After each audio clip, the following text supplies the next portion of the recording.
नमस्कार, मैं हूं नीरज शर्मा और आप देख रहे हैं न्यूज ड्रम कमेंट्री। ये एक ऐसा शो है जिसमें हम रोजाना की बड़ी खबरों पर एकदम निष्पक्ष कमेंट्री करते हैं। अगर आपको हमारी कमेंट्री अच्छी लगती है तो हमारे वीडियो को लाइक करें, चैनल को सब्सक्राइब करें और नोटिफिकेशन ऑन करना ना भूलें। आप हमें अपने सुझाव वीडियो के कमेंट बॉक्स में भी दे सकते हैं। इस कमेंट्री में हमारा साथ देते हैं हमारे वरिष्ठ सहयोगी, वरिष्ठ पत्रकार और जाने माने राजनीतिक विशेषज्ञ शेखर अय्यर जी। शेखर जी, बहुत बहुत स्वागत है आपका इस शो में। नमस्कार नीरज जी। शेखर जी, जिस दिन प्रधानमंत्री को रशिया के लिए रवाना होना था, उस दिन राहुल गांधी असम और मणिपुर की यात्रा पे गए। लेकिन ये कोई नया ट्रेंड नहीं है, हमने इसके पहले भी देखा है। जब प्रधानमंत्री यूएस गए या किसी भी इंपॉर्टेंट ट्रिप्स पे जाते रहे हैं पिछले 2-3 सालों में, खास करके हमने ये ट्रेंड देखा है, तो राहुल गांधी उसके कॉन्साइडिंग कुछ ना कुछ ऐसी हरकतें कर रहे होते हैं जिसकी वजह से वो न्यूज में बने रहे। मजे की बात देखिए कि एक तरफ पीएम का रशिया दौरा, जो कि कितना महत्वपूर्ण हो सकता है, और उसके बाद फिर ऑस्ट्रिया का दौर, और उसको कंपेयर करना मणिपुर से। मणिपुर में आप ऑलरेडी पिछले 1 साल में 2 बार जा चुके हैं, इस बार तीसरी बार गए, और जा करके आपने निकाला क्या? अगर इसको थोड़ा ठेठ लैंग्वेज में कहें तो आपने उखाड़ा क्या? और वहीं पे बात ये नहीं होती है कि आप इधर गए उधर गए, हम दोनों को कंपेयर कर रहे हैं। सर, कंपेयर तो आउटकम में होना चाहिए ना। उसके बाद एक ब्रांड मेकओवर पे भी आऊंगा मैं राहुल गांधी के। लेकिन जिस तरीके से इन दोनों चीजों को आपस में मिलाने की, उलझाने की कोशिश की गई, उस पे आपकी शुरुआती कमेंट्री से। देखिए, कांग्रेस पार्टी को बिल्कुल अच्छी तरह मालूम है कि मोदी जी का रशिया दौरा बहुत इंपॉर्टेंट है भारत के इंटरेस्ट में। भारत के सुरक्षा, भारत की आर्थिक सुरक्षा, भारत के सिक्योरिटी सुरक्षा, जो भी आप कहिए, हर तरफ से ये बड़ा इंपॉर्टेंट विजिट है। 5 साल के बाद हो रहा है और यूक्रेन युद्ध के बाद पहली बार हो रहा है और इनके तीसरी काल की पहला विजिट है। इसका मतलब पहले से तैयारी थी, क्योंकि कोई भी स्टेट विजिट ऐसा अचानक नहीं होता। यानी चुनाव से जाने से पहले ही मोदी जी ने तय कर लिया था कि उनका पहला विजिट होगा रशिया का। और हम देख रहे हैं कि अमेरिका साथ भी हमारा स्ट्रेटेजिक रिलेशनशिप है, फ्रांस के साथ भी है, यूके के साथ भी है। तो हमारा रिश्ता रशिया के साथ, जो भी रिश्ता रहे यूक्रेन युद्ध के बाद, हमेशा एक अमेरिका सब नजर से देखते, एक नजर से देखते हैं भाई इस पे क्या रहा है। और भारत लगातार इनकी प्रेशर के बावजूद रशिया से तेल खरीद रहा है। जब रशिया पे सैंक्शन लगी है, और ये कारण भी मोदी जी ने अमेरिका के राष्ट्रपति या बाकी नेता को ही बताया कि हमारी आर्थिक स्थिति ऐसा है, हमें तेल सस्ते में चाहिए हमारी इकोनॉमी को सस्टेन करने के लिए। और हमारी सोर्सेज मल्टी सोर्सेस है।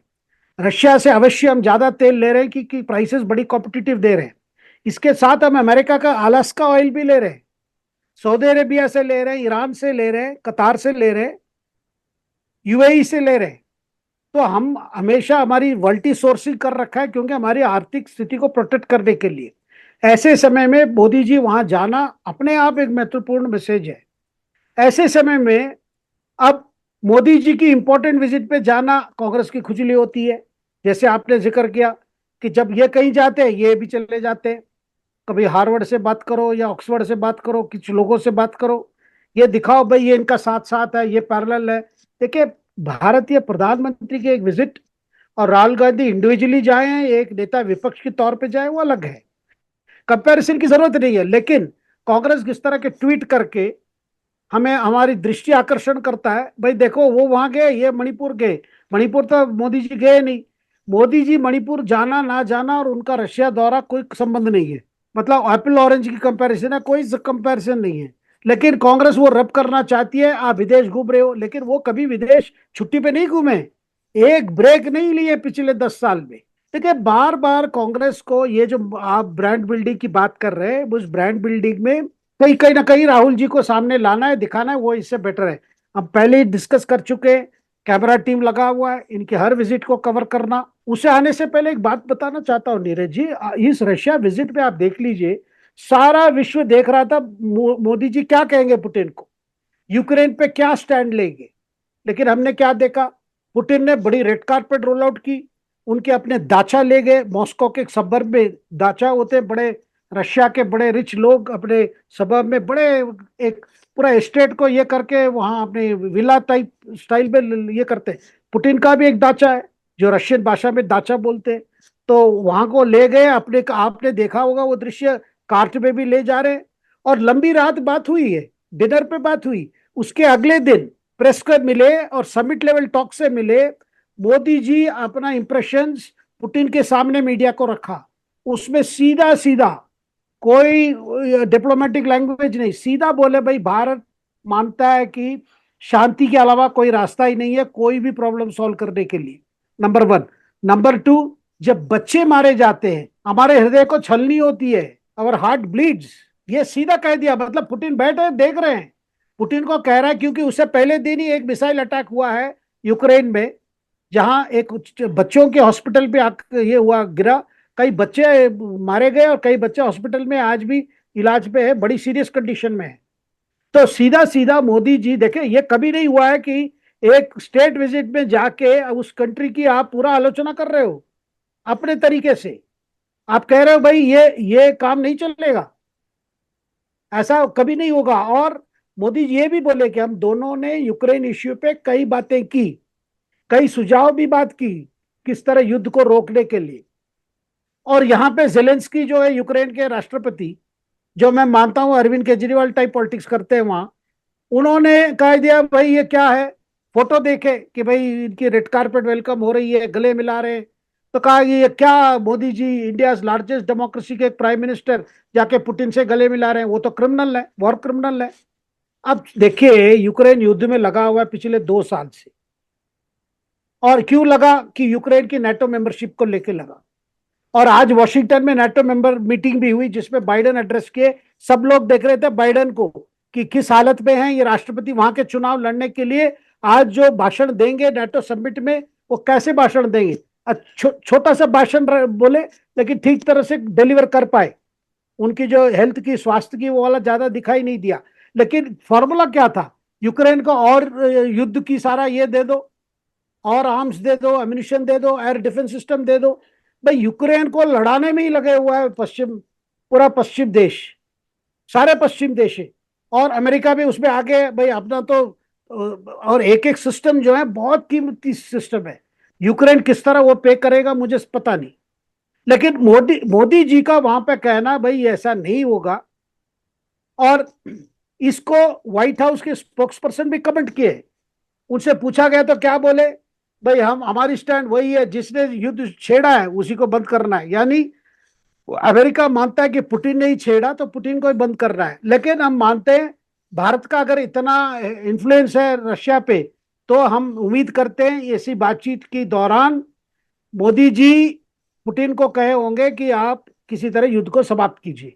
इतनी चीजें हो रही है नीरज जी, मैं विस्तार से अपने दर्शकों को इसलिए बता रहा हूं, बड़ी चीजें हो रही है जो इंडिया फोकस है। लेकिन यहां कांग्रेस की क्या पड़ी है ना, मणिपुर, अरे वो वहां नहीं गए, यहां नहीं गए। अच्छा, मणिपुर में क्या दृश्य देखा आपने, राहुल एक जगह गए, उसके बाद प्रेस से मिले, फिर जैसे प्रेस सवाल, देखिए सर मणिपुर, नीरज जी मणिपुर को लेकर जो बुनियादी सवालें हैं कि वहां की प्रॉब्लम क्या है, क्यों मैती और कुकी और नागा एथनिक ट्रबल क्यों है, क्योंकि दिल्ली में बैठकर हम लोग इसके विश्लेषण अलग प्रकार से कह रहे हैं। जैसा क्योंकि वो क्रिश्चियन है तो माइनॉरिटी है, वो माइनॉरिटी की ये हो रही है, और क्योंकि मैती, कुछ मैती, सारे मैती नहीं है, कुछ मैती वैष्णव संप्रदाय से जुड़े हुए हैं, क्योंकि चैतन्य महाप्रभु वहां गए थे, इसलिए हम उसको उसी तरह देखते हैं। फिर वही सेकुलर वाला हो गया मामला जी। तो हम दूसरे, और जब राहुल जी से सवाल पूछा गया, कोई सवाल मणिपुर की जो मूल प्रश्न को लेकर, वो उठ गए राहुल जी, बोले नहीं नहीं ये सब आंसर करने के लिए ही हूं, मैं केवल मैसेज देना हूं, पीस की मैसेज देना हूं।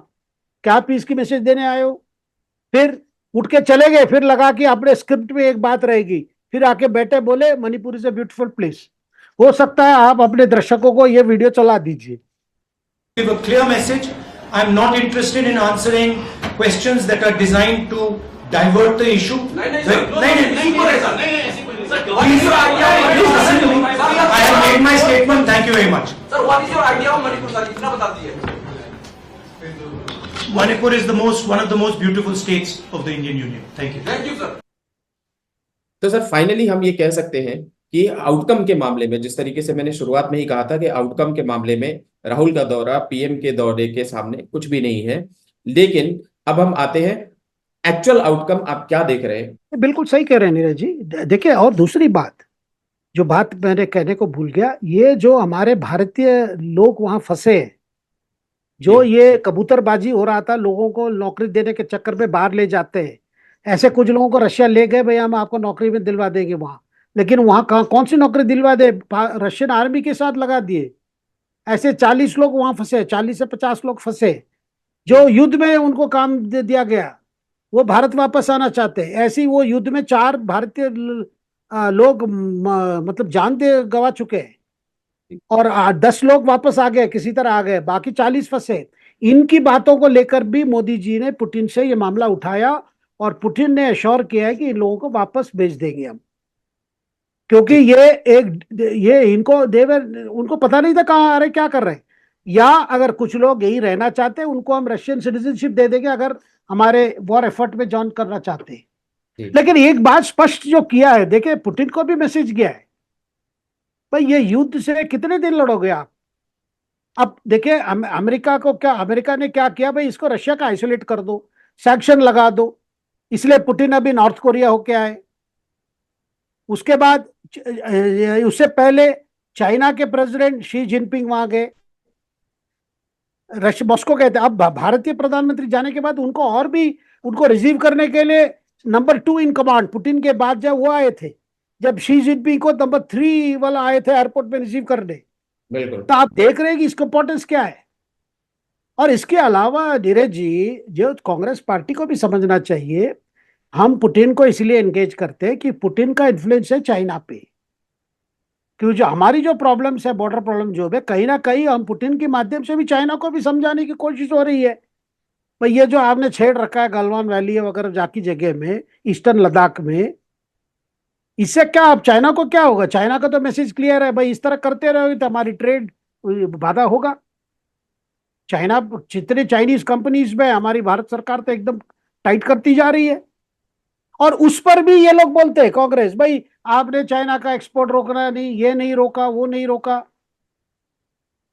मतलब इनका यही है, भाई जितना नेगेटिव है ढूंढो ढूंढो, डालते जाओ, और राहुल जी को घुमाते रहो घुमाते रहो। और इसके अंदर ये भी प्लान है, भाई इनको पीएम मटेरियल दिखा दो। और ये जो बात लालू भी कह रहे हैं, सरकार गिर जाएगी अगस्त में, कोई कह रहा है सितंबर में गिरेगी। सर, मैं और कैसे, आना चाहता था ये पीएम मटेरियल वाली बात पे, लेकिन बीच में आपने बहुत ही बेहतरीन मुद्दा छेड़ा है, चाइना का। चाइना, हमेशा कहा जाता है कि आप चाहे रशिया के जितना भी क्लोज होने की कोशिश करो, कोई फायदा नहीं है, क्योंकि चाइना ने वो जगह ऑलरेडी पकड़ रखी है। लेकिन जिस तरीके से आपने इन चीजों का वर्णन किया कि कौन यहाँ पे गया था रिसीव करने शी जिनपिंग को, और कौन गया था रिसीव करने पीएम को, और किस तरीके से बातें आगे बढ़ रही हैं, उससे लग रहा है कि इंडिया की क्लोजनेस चाइना के मुकाबले रशिया से ज्यादा है। लेकिन अब जो दूसरा एस्पेक्ट आप बता रहे इस चीज का, वो दूसरा पहलू ये है कि रशिया के जरिए शायद चाइना के साथ जो प्रॉब्लम्स है वो प्रॉब्लम सुलझाने की कोशिश हो सकती है। सर, कहीं आपको लगता है कि क्या ये चीज खड़गे और कांग्रेस ने भांप लिया था, इसीलिए पहले दिन ही जिस दिन पीएम मोदी इधर से रवाना हो रहे थे, एक पुराना 2013 के सैटेलाइट की तस्वीर लेकर के इन्होंने कहा कि जी देखो, चाइना ने अभी 2020 के गोलान में जो झड़प हुई थी चाइनीज सैनिकों के साथ, उसके बाद उन्होंने बना लिया, जबकि ये हुआ 2013 में था, और वो उस जमीन पे हुआ था जो चाइना ने 1962 में नेहरू से कब्जाया था। सो ये तो क्या खुद फंसते जा रहे हैं, या कुछ एक प्रॉपर डिजाइन, मुझे सब कुछ ना एक डिजाइंड लग रहा है, मुझे सब कुछ एक सोची समझी चाल, साजिश, या एक स्टेप, आप जैसे भी कह लें इसको। अगर थोड़ा सभ्य भाषा में बोलेंगे तो आप बोलेंगे कि सबका अपना अपना सोचा समझा कदम है, अगर थोड़ी असभ्य भाषा में बोलेंगे कि सबकी चाल है।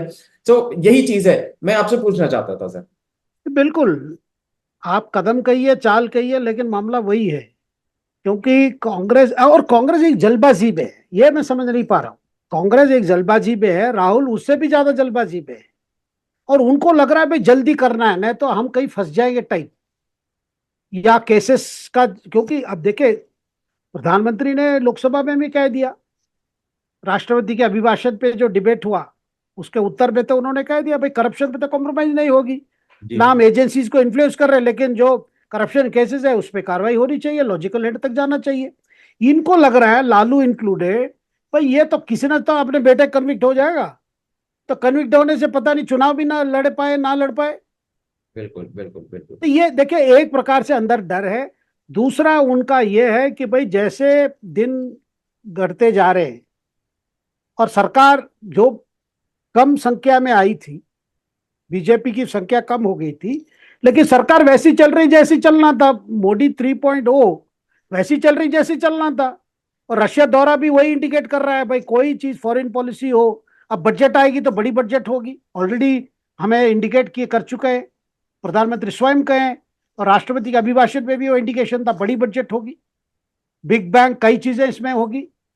तो इनको लग रहा है भाई सरकार तो जम रही है, अलाइज भी जम गए, कोई पीछे नहीं हट रहा है। अब महाराष्ट्र झारखंड हरियाणा चुनाव की उम्मीद है, भाई यहां रिवर्स हो गया तो ये अलाई छोड़ के भाग के आ जाएंगे, कतई नहीं आएंगे। और मैं नहीं मानता हूं कि ये चुनाव जो असेंबली चुनाव है 3 राज्यों में, इतनी आसान कांग्रेस के लिए भी है। तो ये सब कैलकुलेशन हो रहा है नीरज जी, जो आप कह रहे हैं, ये एक जल्दबाजी में देख रहा हूं। दूसरा भाई किसी तरह जल्दी कर दो, सरकार गिर जाए, फिर राहुल जी बनने में कोई रुकावट ना आए, इसकी इमेज भी बना दो। वापस आते हैं सर, जो मैं काफी देर से कह रहा हूं कि इनके ब्रांड बिल्डिंग पे, या फिर यूं कहें तो राहुल एज ए ब्रांड पे चर्चा चालू होने लगी है। मैं आपको काउंट करवाता हूं। एक हमने वीडियो देखा बरखा दत्त और नीरजा चौधरी के बीच में ब्रांड राहुल के ऊपर। दूसरा हमने वीडियो देखा, और अच्छा खासा प्रोग्राम कहूंगा, वीडियो ही देखना क्यों, इंडिया टुडे के राज चेंगप्पा और हरीश बिजूर जो कि एक ब्रांड कंसल्टेंट है, इन लोगों ने मिलकर के तकरीबन 45 मिनट से ऊपर की चर्चा की। और तीसरे भी भाई साहब हैं, जिंग करके चैनल है, मैं उनका नाम भूल रहा हूं, वो उन्होंने भी तकरीबन आधे घंटे का एक शो किया। राहुल श्रीवास्तव। राहुल श्रीवास्तव, मुझे ये समझ में नहीं आ रहा है अभी कि क्या एक दिन और कुछ दिन कह लीजिए, अभी तो पार्लियामेंट खत्म भी नहीं हुआ, अभी तो मणिपुर वाली बात पे भी ब्रांड बिल्डिंग की चर्चा होने लगी है कि राहुल मणिपुर में गए, ऐसा गए वैसा हुआ, राहुल का ब्रांड नया बन चुका है। भाई कल तो गए हैं, उसका आउटकम भी नहीं पता है, और वहां पे जाके कुछ हरकतें करके आए हैं। अब मुझे एक चीज जो मैंने आपसे उस दिन भी सवाल पूछा था, सबसे पहले तो वो वीडियो में फिर से चलाऊंगा और आपसे वो सवाल पूछूंगा। अब अग्निवीर लागू कर दिया। इसमें कहते हैं देखिए 4 लोगों की भर्ती होगी, 4 में से 3 को हम निकाल देंगे। वो 3 पता है कौन से निकलेंगे? एसटी, एससी, ओबीसी, वो निकलेंगे। आप देख लेना। जो आदमी ये बोल सकता है कि अग्निवीर में 4 लोगों में से 3 लोगों को निकाल दिया जाएगा और वो 3 लोग एसटी, एससी और ओबीसी होंगे, वो आदमी अगर ये पब्लिक को ये समझाता है और उस आदमी के ब्रांड बिल्डिंग के बारे में इतने बड़े बड़े लोग बात करते हैं, तो सवाल राहुल गांधी से किया जाना चाहिए या सवाल ये 3 बड़े बड़े लोगों से किया जाना चाहिए, और कि ये कहां से ब्रांड बिल्डिंग की बातें होने लगी। और मैं अभी भी उस सदमे से निकल नहीं पाया हूं जिसमें उन्होंने कहा था कि 3 लोग जो निकाले जाएंगे उसमें से एक एससी होगा, एक एसटी होगा और एक ओबीसी होगा।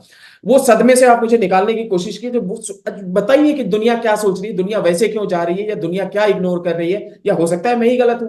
एक बार प्रकाश डालिए सर। नहीं नीरज जी, आप सही कह रहे हैं। एक बड़ी सोची समझी एक रणनीति के तौर पे अब इनकी इमेज बिल्डिंग अब शुरू हो गया है।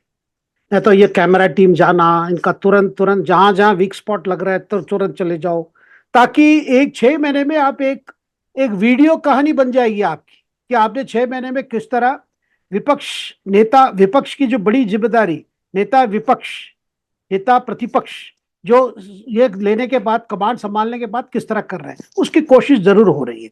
लेकिन कोशिश के साथ साथ उनकी जो आदत से जो मजबूर है, अर्ध सत्य कहना, फैक्ट्स को डिस्टॉर्ट करना, उसका तो आदत छूटा नहीं, वो छूटा नहीं। तो आप वही देख रहे हैं, जैसे आपने बात बताया भाई 4 लोग से 3 लोग, मतलब कहीं ना कहीं फिर ओबीसी एंगल ले आओ, क्योंकि अपनी ओबीसी पॉलिटिक्स करना।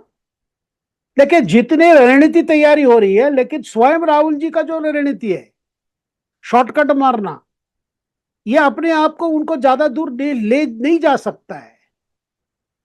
क्योंकि कोई भी, मुझे तो एक बड़े कांग्रेस नेता ने कह दिया, यार आप लोग उसको लीडर ऑफ द ऑपोजिशन को शैडो प्राइम मिनिस्टर कह रहे हो, लेकिन शैडो से पीछे कौन इमर्ज करेगा? मैंने बोला कौन? भाई जब भी इनकी आगे बढ़ेगी तो फिर रॉबर्ट वाड्रा ही आएगा शैडो से बाहर। तो और दूसरी बात ये भी कही जा रही है नीरज जी, वो भी हम दर्शक को बता दें आज, कि प्रियंका जी जैसे वायनाड जीत कर आ जाएगी, हो सकता है उनको पार्लियामेंट में आ जाएगी तो डबल बैरल हो गया राहुल जी और ये, और राहुल ज्यादा घूमेंगे, प्रियंका यहां बोलेगी, हो सकता है खरगे की छुट्टी करके प्रियंका को कांग्रेस प्रेसिडेंट ना बना दे। जी सर, ये भी तो हो सकता है कि राहुल को जिस दिन मन करेगा कि अभी लोग लीडर ऑफ अपोजिशन से रिजाइन करके प्रियंका को बना देते हैं, या फिर बाद में एक साल तुम रह जाओ एक साल मैं रह जाऊं, ऐसा भी तो चीज हो सकता है सर। नहीं नीरज जी, अभी मन लग गया उस पद में। वो राहुल जी जो कहे पावर इज अ पॉइजन, अब उनको मन लग गया। अपने कमरे भी देख कर आए, कमरे में बैठ कर भी आए। नेता विपक्ष की इतनी बड़ी कमरा है, जी कैबिनेट रैंक की है, प्रोटोकॉल है, पहला वाला हिसाब नहीं है। क्योंकि जब एसपीजी हटाया गया, बड़े दुखी हो गए थे परिवार, प्रियंका जी और राहुल जी। उनको लगा ये हमारे ऊपर अपमान है। जिस बात को लेकर प्रधानमंत्री बोले भी, भाई जी क्या कॉन्स्टिट्यूशन की बात कर रहे हो? क्या कॉन्स्टिट्यूशन की बात कर रहे हो आप लोग? एसपीजी ऐसे लोगों को दिया गया जो कोई कॉन्स्टिट्यूशन पद में नहीं थे, और प्रोटोकॉल ऐसा बनाया गया कि सबसे पहला राष्ट्रपति प्रधानमंत्री के बाद यही। जी जी और जब सोनिया गांधी चेयरपर्सन थी, यूपीए चेयरपर्सन, और नेशनल एडवाइजरी काउंसिल बनाया गया, वो कौन सा संविधान की पद थी बिल्कुल बिल्कुल। जिसमें सरकारी फाइलें पीएमओ से वहां जाते थे, एक पर्टिकुलर ऑफिसर भी डिप्यूटेड थे। जी चलिए, लेकिन सर वो अभी संविधान बचा रहे हैं और उनको संविधान बचाने दीजिए। एनएससी वो संविधान का हिस्सा नहीं था, लेकिन वही लोग संविधान बचा रहे हैं, और ज्यादा दिन नहीं हुआ है, 10 साल ही हुए हैं उस एनएससी को खत्म हुए। और उस एनएससी के होने के बाद भी अगर इतने ज्यादा करप्शन हुए, हजारों करोड़ और कई बार तो लाखों करोड़ में वो अमाउंट गिराया गया, ए राजा की कहानी आप बताते हैं बड़े अच्छे से। अगर इन सब चीजों की बात करें तो वो एनएससी के बाद भी ये सब हुआ है, इसका मतलब एनएससी की देखरेख में हुआ है, तो पैसा क्या एनएससी के पास गया है और एनएससी के रिश्तेदारों के पास गया है? ये जवाब भी किसी ना किसी दिन देना पड़ेगा सर। दिक्कत बस यहाँ पे यही होती है जो मुझे समझ में आती है, कि मोदी सरकार कहती तो है कि कार्रवाई हो रही है, लेकिन कार्रवाई होती दिखती नहीं है। सबसे मजे की बात यह है कि कांग्रेस को लगता है और कांग्रेस के इकोसिस्टम को लगता है कि देश की जनता है, कहां याद रखती है, ना बात करो तो भूल जाती है। लेकिन सर इस बीच एक बहुत बड़ा और जिम्मेदार कमेंट आपसे मैं चाहता हूं कि इतना सब कुछ हो रहा है जम्मू में, जम्मू इलाके में पिछले एक महीने में तकरीबन 6 या 7 आतंकवादी हमले हो गए हैं। आपको अब चुनाव भी हो गया, 1 महीना भी हो गया, सब सेटल भी हो गए, पीएम अभी गए हैं बाहर, कल तक वो भी आ जाएंगे। क्या आपको लग रहा है कि 12 तारीख से लेकर के आने वाले एक हफ्ते में तकरीबन हमें कुछ बड़ा डिसाइसिव एक्शन देखने को मिल सकता है इंडिया की तरफ से? बिल्कुल, एक्चुअली एक्शन शुरू हो गया, एलिट आर्मी कमांडोज वहां प्रेस हो गए। अच्छा, जम्मू में क्यों हो रहा है? सवाल आता है जम्मू में क्यों हो रहा है, कश्मीर घाटी क्यों शांत है? क्योंकि कश्मीर घाटी में इतना कार्रवाई की गई थी आर्टिकल 370 हटने के बाद, इस तरह की हरकतें वहां दोबारा कर नहीं सकते। क्योंकि जम्मू के हाई रीचेस पे इतना हमारी सिक्योरिटी, और जब चाइना के साथ स्टैंड ऑफ हुआ वहां शिफ्ट किया गया। अब इसके पीछे अब एक बताया जा रहा है, हमारे आर्मी के यही बता रहे हैं कि ये 2 कारण से हो रहा है। एक, चुनाव होनी है जम्मू कश्मीर विधानसभा की, सितंबर डेडलाइन सुप्रीम कोर्ट ने रखा है, और प्राइम मिनिस्टर ने कई बार कहे हैं कि जम्मू कश्मीर में चुनाव होगा, उसके बाद फिर राज्य के दर्जा फिर मिल जाएगा। अभी यूटी है, यूनियन टेरिटरी है। तो बड़े चेंजेस आ रहे हैं। इस बार जो लोकसभा चुनाव हुआ था, ज्यादा पर वो बड़ा शांतिपूर्वक रहा, लोग भी बड़े जम के आके वोटिंग किए। हिस्टोरिक वोटिंग हुई है जम्मू कश्मीर में लोकसभा चुनाव में। उसको क्योंकि सेलिब्रेट किया गया, भाई बड़ी डेमोक्रेसी की स्पिरिट वहां रिवाइव हो गई है। इससे उनको लग रहा है भाई हमने मिसकैलकुलेट कर दिया है। अच्छा, उस समय चुनाव से पहले जो हमारे पड़ोस देश में जो लोग सोच रहे थे भाई हम पार्लियामेंट्री इलेक्शन में गड़बड़ करेंगे तो फिर उल्टा बालाकोट हो जाएगा, तो उसके लिए वेट किया, अभी शुरू कर दिए ताकि असेंबली चुनाव वहां फिर ना हो।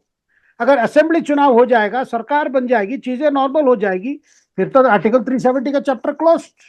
वैसे ही क्लोज्ड है, उनके लिए क्लोज हो जाएगा, उसको ज्यादा रिवाइव नहीं कर सकते। इसकी शादी हो रही है। दूसरा, प्रेशर डाला जा रहा है क्योंकि जो ट्रूप्स हमारे पहले स्टेशन थे जम्मू में, उनको शिफ्ट किया गया था चाइना जो लाइन ऑफ एक्चुअल कंट्रोल पे ईस्टर्न लद्दाख। वो प्रेशर ऐसे ही डाल रहे ताकि वहां से इंडियन ट्रूप्स फिर वापस जम्मू में आ जाएं ऑपरेशन के लिए।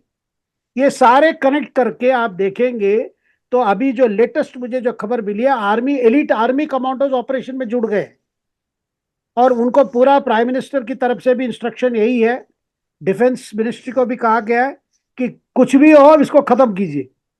क्योंकि ये अगर जब तक ये लोग आईडी जो लोग नए अंदर आए हैं, और मैं सुन रहा हूं कुछ लोग रेगुलर आर्मी हैं, ये लोग आतंकवाद नहीं है, ये रेगुलर आर्मी एक आतंकवाद के रूप में आ रहे हैं क्योंकि हाईली ट्रेन्ड है, सस्टेन्ड है, ऊपर केव्स में कब्जा किए हैं।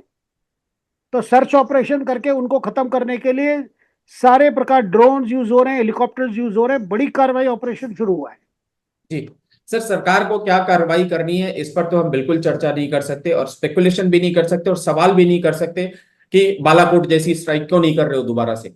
लेकिन मैं आपसे दूसरे तरीके से, दूसरे साइड की तरफ से जानना चाहता हूं, वो जो वहां पे बैठे हुए हैं पाकिस्तान में आका, और जिसको इंग्लिश में हैंडलर बोलते हैं, उनको किसी तरीके का, एक तो उन्होंने ऑलरेडी देख लिया है कि पास्ट में इंडिया ने पिछले 3 4 5 सालों में क्या किया, 5 साल हो गए तकरीबन बालाकोट स्ट्राइक के उनको, और फिर से एग्जैक्टली वही प्रधानमंत्री, वही सरकार, वही समय, वही चुनाव के आसपास का समय। पिछली बार जो हुआ था 2019 में, वो चुनाव से पहले हुआ था, इस बार चुनाव से बाद है।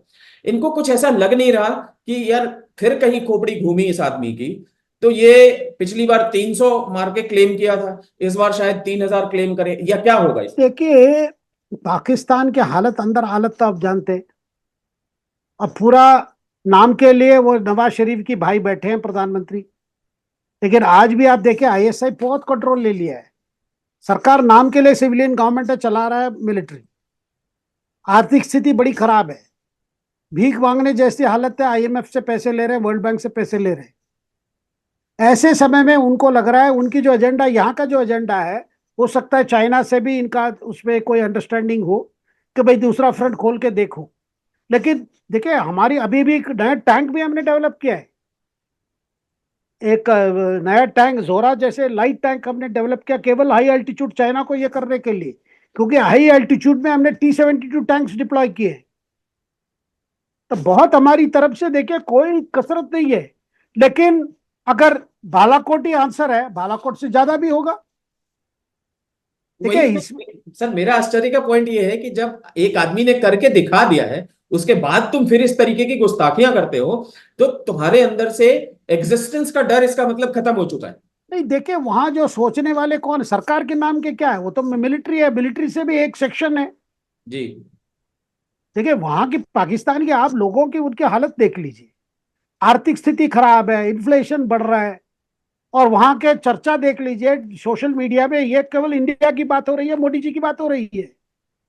भाई इंडिया का क्या हाल हुआ है मोदी के अंडर में, हमारी क्या हालत है। शेखर जी, आपका, हमारे दर्शकों का बहुत बहुत शुक्रिया। शुभ रात्रि। नमस्कार।